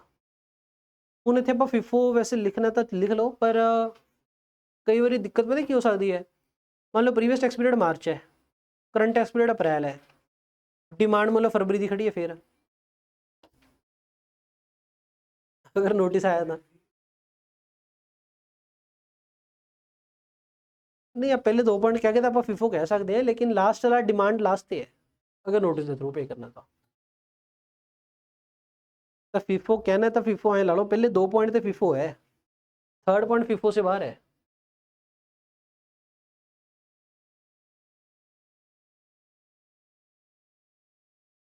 पहले प्रीवियस टैक्स पीरियड, फिर करंट टैक्स पीरियड, फिर लास्ट में डिमांड। चले आगे, चले आगे, आगे चले। अब ये क्या आ गया, कहते ये भी इंपॉर्टेंट है वैसे। पहली बात, इंटरेस्ट भरना होता है एट द रेट ऑफ 18%। किसी किसी क्वेश्चन बैंक या इधर उधर से अगर देखते हो ना, कभी कभी आपको 24% दिख सकता है। 24% का क्या स्टेप है? CGST एक्ट ਦੇ ਵਿੱਚ ਲਿਖਿਆ ਹੋਇਆ ਹੈ ਵੀ ਗਵਰਨਮੈਂਟ ਚਾਵੇ ਤਾਂ ਮੈਕਸਿਮਮ 24% ਦਾ ਟੈਕਸ ਇੰਟਰਸਟ ਲਾ ਸਕਦੀ ਹੈ, ਮੈਕਸਿਮਮ 24 ਦਾ ਲਾ ਸਕਦੀ ਹੈ, ਪਰ ਰੂਲਸ ਦੇ ਤਹਿਤ ਜਿਹੜਾ ਉਹਨਾਂ ਨੇ ਐਕਚੁਅਲ ਲਗਾਇਆ ਉਹ 18 ਲਗਾਇਆ। ਤਾਂ ਆਪਣੇ ਦੇ ਲਈ ਤਾਂ 24 ਤਾਂ ਬੇਕਾਰ ਹੋ ਗਿਆ, ਆਪਣੇ ਲਈ ਤਾਂ ਜਿੰਨਾ ਐਕਚੁਅਲ ਲੱਗ ਰਿਹਾ ਉਹ ਹੈ, ਤੇ ਐਕਚੁਅਲ ਕਿੰਨਾ ਲੱਗ ਰਿਹਾ 18%। 18% ਦਾ ਵਿਆਜ ਲੱਗਦਾ ਹੈ। ਕਦੋਂ ਲੱਗਦਾ ਹੈ? ਜਦੋਂ ਆਪਾਂ ਟੈਕਸ ਲੇਟ ਕਰੀਏ ਉਦੋਂ ਲੱਗਦਾ ਹੈ। ਬਿਲੇਟਡ ਪੇਮੈਂਟ ਆਫ ਟੈਕਸ। ਟੈਕਸ ਕਿਹੜੀ ਰਿਟਰਨ ਜ਼ਿਆਦਾ ਹੁੰਦਾ ਹੈ? 3B ਚ। बेसिकली अगर आप GSTR 1 डिले किया तो ब्याज लगूगा, ब्याज नो इंटरेस्ट, सिर्फ क्या लगेगी? ओनली लेट फी, ठीक है जी। लेकिन अगर आपने 3B डिले करी तो 3B में टैक्स जाता होता ना, तो देयरफॉर इंटरेस्ट भी लगेगा प्लस लेट फीस भी लगेगी। पहली गल GSTR 1 देरी की थी, कोई ब्याज नहीं लगता क्योंकि तो टैक्स नहीं जाना होंगे, कल ही लेट फी लगती है। 3B डिले की थी, 3B टैक्स भी जाना होंगे, तो इंटरेस्ट भी लगूगा, लेट फीस भी लगूगी।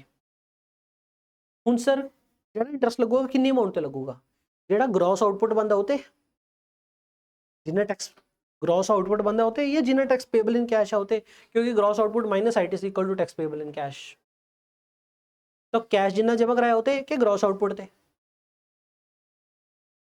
कहते मान लो पूरी रिटर्न ही डिले होगी, जेड़ा ITC सैटअप होंदा है वो इंडिविजुअल सप्लाई वाइज सैटअप होंदा, पूरी रिटर्न च सैटअप होंदा ITC पूरी रिटर्न। जे तो पूरी रिटर्न ही डिले है, पूरी रिटर्न ही डिले, फिर तो ITC सैटअप मार के जेड़ा आउटपुट पेबल इन कैश है ना उहदे ते जमा करा दो।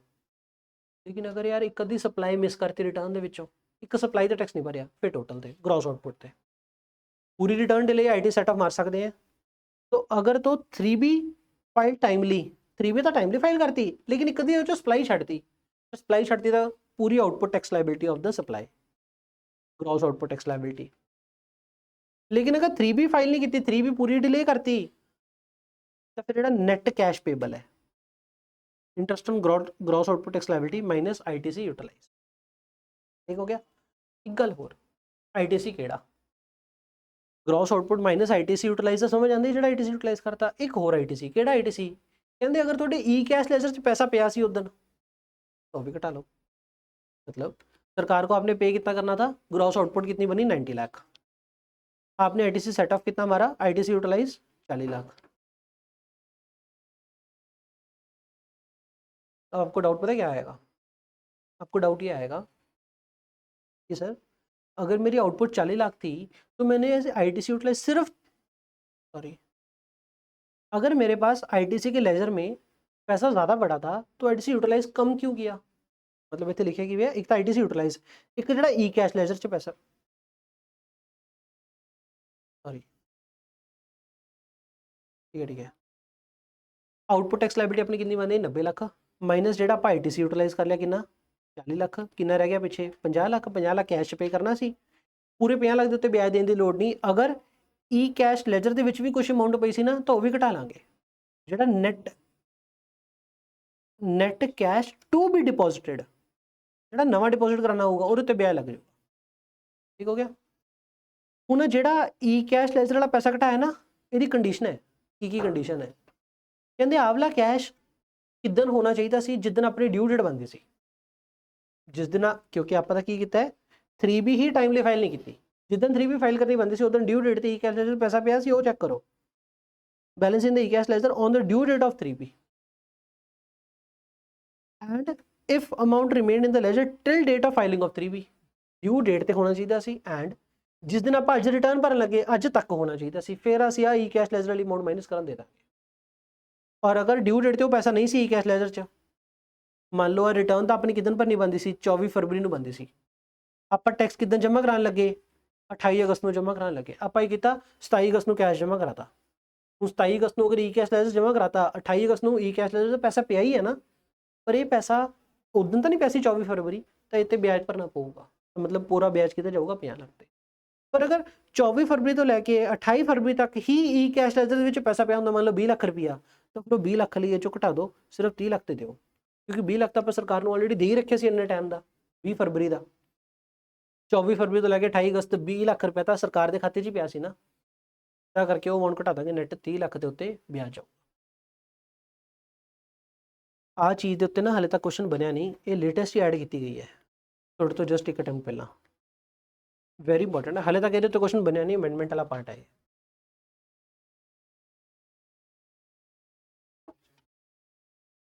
ठीक हो गया। ਇਹਦੇ ਉੱਤੇ ਇੱਕ ਹੋਰ ਕਲੈਰੀਫਿਕੇਸ਼ਨ ਆਈ ਹੈ,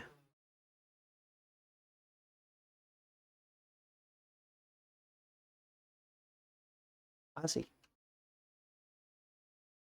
ਇੱਥੇ ਕੀ ਲਿਖਿਆ, ਈ ਕੈਸ਼ ਲੈਜਰ ਚੱਕਣਾ ਨਾ, ਈ ਕੈਸ਼ ਲੈਜਰ ਦਾ ਬੈਲੈਂਸ। ਡਾਊਟ ਇਹ ਆਇਆ ਵੀ ਸਰ ਈ ਕੈਸ਼ ਲੈਜਰ ਦਾ ਬੈਲੈਂਸ ਕਿਹੜਾ, CGST SGST IGST ਸਾਰੇ ਮਿਲਾ ਕੇ ਕਿ ਇਕੱਲਾ SGST ਛੱਡ ਦਈਏ, ਇਕੱਲਾ ਉਹ ਹੈ ਨਾ, ਤਾਂ ਕਹਿੰਦੇ ਸਾਰੇ ਇਕੱਠੇ ਕਰ ਲਓ, CGST plus SGST plus IGST, ਪਰ GST ਕੰਪਨਸੇਸ਼ਨ ਵਿੱਚ ਸੈਸ ਨਾ ਚੁੱਕਿਓ।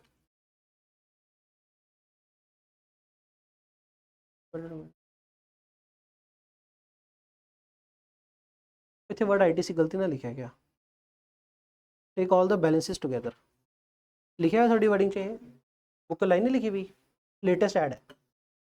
अमेंडमेंट एक्ट की लिखा है, इत्थे लिख लियो ये नाल ही, आ ई कैश लेजर है ना, या मैं तुहानूं लिखाई देना हत्थ नाल, balance in E cash ledger, जिहड़ा वर्ड लिखा balance in E cash ledger of CGST plus SGST plus IGST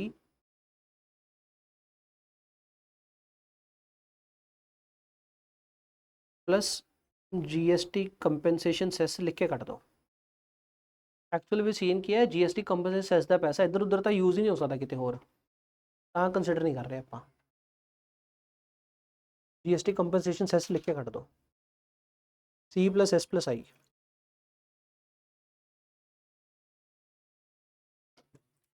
ये लेटेस्ट ऐड किया है,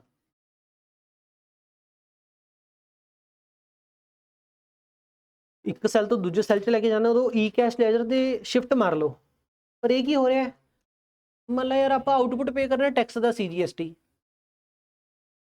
टैक्स आउटपुट पे करना है, उहदे लई GST कंपनसेशन सैस वाली फिगर उधर नहीं जा सकती।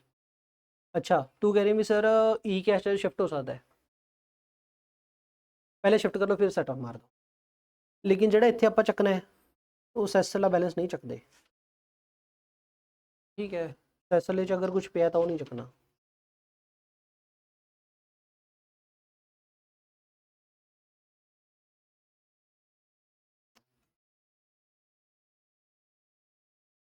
गलती होगी, जिहड़ी आवली चीज़ है ना, ये उपरले नाल नहीं है, ये इहदे नाल है, केस B नाल, तां ही इत्थे वर्ड ITC लिखा हुआ सी, मैं दी इंग्लिश ही हुण पढ़ी है। The remaining balance in the E cash, इत्थे वर्ड गलत है, ई क्रेडिट आऊगा इत्थे, इत्थे ही ये काटा नहीं है,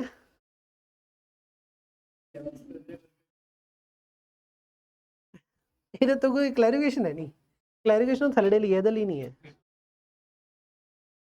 शिवानी ने गल सही की भी सर, क्योंकि ई कैश है, ई कैश का कंपनसेशन सेस तो कंसीडर करना चाहिए सी, इहदे लई क्लैरिफिकेशन है नहीं कोई, तो लॉजिकली करना ही चाहिए फिर, तो यू आर राइट। तो इसको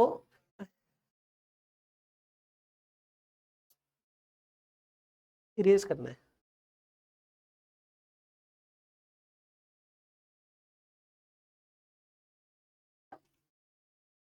तो फिर थल्ले तो लिखा हुआ होगा, केस B के नीचे भी है नहीं,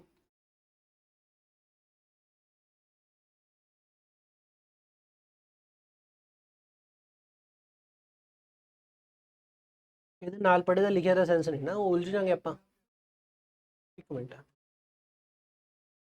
ਆ ਸਮਝਾ ਕੇ ਕੀ ਕਲੀਮ ਪੜੀ, ਇਹ ਗੱਲ ਇਹ ਸੀ ਯਾਰ, ITR GST 3 भी लेट हो गई, मतलब टैक्स पे लेट किया तो ब्याज देना है, किहड़ी अमाउंट ते देना है, या तो आया होगा ITC कट के, या आया होगा ग्रॉस, जे तक इंडिविजुअल सप्लाई मिस की ग्रॉस, पूरी रिटर्न डिले हुई ITC कट के, चलो ITC तो कट देंगे, कैश भी कट दिए, जो ई कैश लेटर पिया सी कट दो, कंडीशन है ਜਿੱਦਣ ਡਿਊ ਡੇਟ ਸੀ ਉਦੋਂ ਤੋਂ ਲੈ ਕੇ ਜਿੱਦਣ ਐਕਚੁਅਲ ਦੇ ਵਿੱਚ 3B ਫਾਈਲ ਕਰਨੀ ਹੈ ਉਦੋਂ ਤੱਕ ਸਾਰਾ ਟਾਈਮ ਕੈਸ਼ ਲੈਜਰ ਦੇ ਵਿੱਚ ਅਮਾਊਂਟ ਹੋਣੀ ਚਾਹੀਦੀ ਸੀ, ਫਿਰ ਉਹ ਈ ਕੈਸ਼ ਲੈਜਰ ਵਾਲੀ ਅਮਾਊਂਟ ਕੱਟਦੀ ਹੋ। ਹੁਣ ਡਾਊਟ ਇਹ ਹੋਊਗਾ ਵੀ ਸਰ ਈ ਕੈਸ਼ ਲੈਜਰ ਵਾਲੀ ਕਿਹੜੀ ਅਮਾਊਂਟ ਕੱਟਣੀ ਹੈ, ਇਹਦੇ ਉੱਤੇ ਕੋਈ ਕਲੈਰੀਫਿਕੇਸ਼ਨ ਹੈ ਨਹੀਂ। ਤਾਂ ਪੇਪਰ ਦੇ ਵਿੱਚ ਕੀ ਕਰੋ, ਜਿੰਨੀ ਈ ਕੈਸ਼ ਅਮਾਊਂਟ ਪਈ ਹੈ ਸਾਰੀ ਕੱਟ ਦਿਓ, ਸਾਰੇ ਈ ਕੈਸ਼ ਲੈਜਰ ਸਾਰੇ ਸੈੱਲ ਇਕੱਠੇ ਕਰਕੇ ਕੱਟ ਦਿਓ। ਨੈਕਸਟ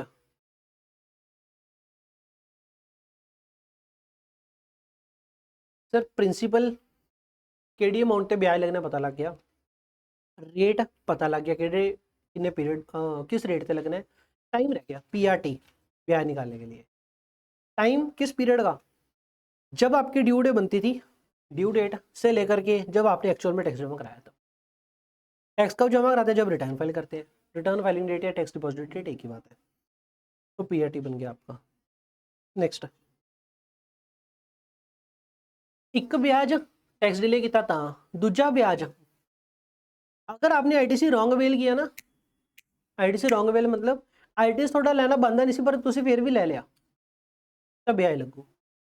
ਹੁਣ ब्याज सर कदों तो लगू, जो अवेल किया उदों तो लगू, तो सरकार कहती ना जो यूटिलाइज किया उदों तो लगू। फ्रॉम कब से स्टार्ट होगा ब्याज लगना, जब यूटिलाइज किया। अब सर कब पता लगेगा कि यूटिलाइज कर लिया हमने, कहते सुनो तुसी रॉन्ग अवेल कितना किया, मान लो 3 लाख, ਜਦੋਂ ਤੁਹਾਡੇ ਇਲੈਕਟ੍ਰੋਨਿਕ ਕ੍ਰੈਡਿਟ ਲੈਜਰ ਦੇ ਵਿੱਚ बैलेंस 3 लाख तो घटिया फिर ਅਸੀਂ ਕਰਾਂਗੇ यूज हो गया। और अगर electronic credit ledger 3 lakh balance पे है, ਮੰਨਾਂਗੇ रॉन्ग अवेल वाला ITC यूज नहीं होया। बेसिकली सरकार बेनिफिट दे रही है, सरकार ये मन के चल रही है भी ई क्रेडिट लेजर ਦੇ ਵਿੱਚ ਜਿਹੜਾ ਪੈਸਾ यूज कर रहे हैं ਪਹਿਲਾਂ ਅਸੀਂ सही वाला पैसा यूज कर रहे हैं, एंड ਤੇ ਅਸੀਂ गलत ITC अवेल वाला यूज करांगे। अगर अपना बैलेंस ई क्रेडिट लेजर भी 280 रह गया तो आप मनांगे 20,000 यूज हो गया, 20,000 यूटिलाइज हो गया, 20,000 के उत्ते ब्याज लगूगा 18%। ਤੇ ਕਦੋਂ ਤੋਂ ਲੱਗੂਗਾ, ਜਿਹੜੇ ਮਹੀਨੇ ਦੇ ਵਿੱਚ बैलेंस अपना फॉल हो गया। ਕਾਹਦਾ बैलेंस, ई क्रेडिट लेजर ਦਾ। ਹੁਣ ਇਹ ਗੱਲ ਚੱਲ ਰਹੀ ਸੀ ਵੀ ਜਿਹੜਾ 280 ਚੱਕਣਾ ਨਾ balance in the E credit laser, ਉਹ ਕਿਹੜਾ ਚੱਕਣਾ ਹੈ, ਕਹਿੰਦੇ ਇੱਕ CGST ਦਾ बैलेंस, ਇੱਕ SGST ਦਾ ਪਲੱਸ ਇੱਕ IGST ਦਾ। ਇਹਦੇ ਵਿੱਚ ਕੰਪਨਸੇਸ਼ਨ ਸੈਸ ਨਾ ਲਈਓ, क्योंकि कंपनसेशन सेस का क्या सीन है कि GST compensation cess can not be use to pay the output of CGST tax. सही गल है,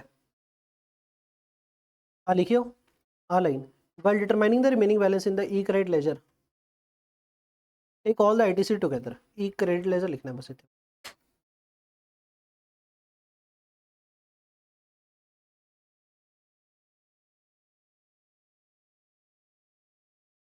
ये लिखना है मेरी अमेंडमेंट आपकी।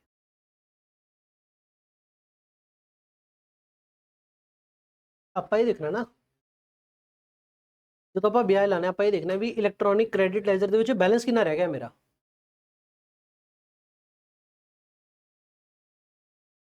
ਉਹਨੂੰ ਛੱਡ ਦਿਓ, ਇੱਕ ਮਿੰਟ। ਆਪਾਂ ਟੋਟਲ ਰੌਂਗ ਅਵੇਲ ਕਿੰਨਾ ਕੀਤਾ, 3 ਲੱਖ। ਆਪਾਂ ਰੌਂਗ ਅਵੇਲ ਕਿੰਨਾ ਕੀਤਾ, 3 ਲੱਖ। ਆਪਾਂ ਇਹ ਦੇਖਾਂਗੇ ਨਾ ਯਾਰ ਯੂਜ਼ ਕੀਤਾ ਕਿ ਨਹੀਂ ਕੀਤਾ, ਉਹ ਕਿਵੇਂ ਪਤਾ ਲੱਗੂ। ਆਪਾਂ ਇਹ ਚੈੱਕ ਕਰਾਂਗੇ ਇਲੈਕਟ੍ਰੋਨਿਕ ਕ੍ਰੈਡਿਟ ਲੈਜਰ ਦੇ ਵਿੱਚ ਬੈਲੈਂਸ ਕਿੰਨਾ ਪਿਆ। ਜਿਹੜਾ ਬੈਲੈਂਸ ਚੱਕਣਾ ਹੈ 280 ਵਾਲਾ, ਕਿਹੜੇ ਕਾਲਮ ਦਾ ਚੱਕਣਾ ਹੈ, ਇਹਨੇ ਸਾਰੇ ਕਾਲਮ ਚੱਕ ਲਿਓ, ਬਸ GST ਕੰਪਨਸੇਸ਼ਨ ਸੈਸ ਨਾ ਚੱਕਿਓ। ਕੰਪਨਸੇਸ਼ਨ ਸੈਸ ਵਾਲੇ ਕਾਲਮ 'ਚ ਕਿੰਨਾ ਬੈਲੈਂਸ ਪਿਆ ਉਹ ਨਾ ਚੱਕਿਓ। ਕੰਪਨਸੇਸ਼ਨ ਸੈਸ ਛੱਡ ਕੇ ਜਿਹੜੇ CGST SGST IGST ਦਾ ਜਿਹੜਾ ਟੈਕਸ ਦਾ ਇਨਪੁਟ ਪਿਆ ਉਹ ਚੱਕ ਲਓ। ਆਹ ਗੱਲ ਹੈ, ਆਹ ਚੱਕ ਕੇ ਫਿਰ ਮੈਨੂੰ ਪਤਾ ਲੱਗੂ ਵੀ ਅੱਛਾ 3 ਲੱਖ ਮੈਂ ਰੌਂਗ ਅਵੇਲ ਕੀਤਾ, ਹਲੇ ਮੇਰਾ ਕਿੰਨਾ ਪਿਆ 280, ਤਾਂ ਕਿੰਨਾ ਯੂਜ਼ ਕੀਤਾ 20,000।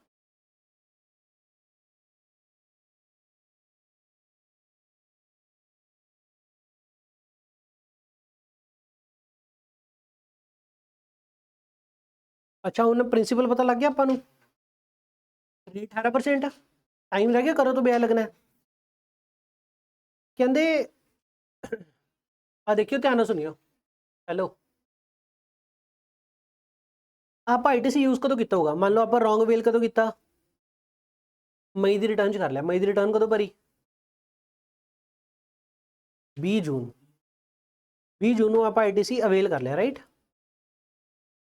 आप 20,000 यूज किया ना यूटिलाइज, कदों किया, अगस्त की रिटर्न के यूटिलाइज कर लिया, ठीक है। अगस्त की रिटर्न के यूटिलाइज कर लिया। 2 केस बननगे, केस 1 केस 2। केस 1 अगस्त की रिटर्न कदों भरी, 18 सितंबर को भरती। अगर 18 सितंबर को रिटर्न भरती, ब्याज करो तो लगना शुरू होगा फ्रॉम। रॉन्गली अवेयर किदन किया, 20 जून। यूज किदन किया मनोगे, अगस्त की रिटर्न की ड्यू डेट कितनी बनती है 20 सितंबर की मना करो तो यूज करना स्टार्ट करता हुआ 20 सितंबर 18 सितंबर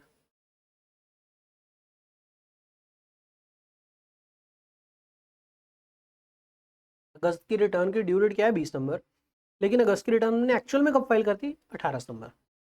कब से यूज माने 18, क्योंकि एक्चुअल ਦੇ ਵਿੱਚ 18 ਨੂੰ ਹੀ ਆਪਾਂ ई क्रेडिट लेजर डेबिट मार लिया उन्हें, आउटपुट पे करती होनी है, तो 18 सितंबर से ब्याज शुरू होगा।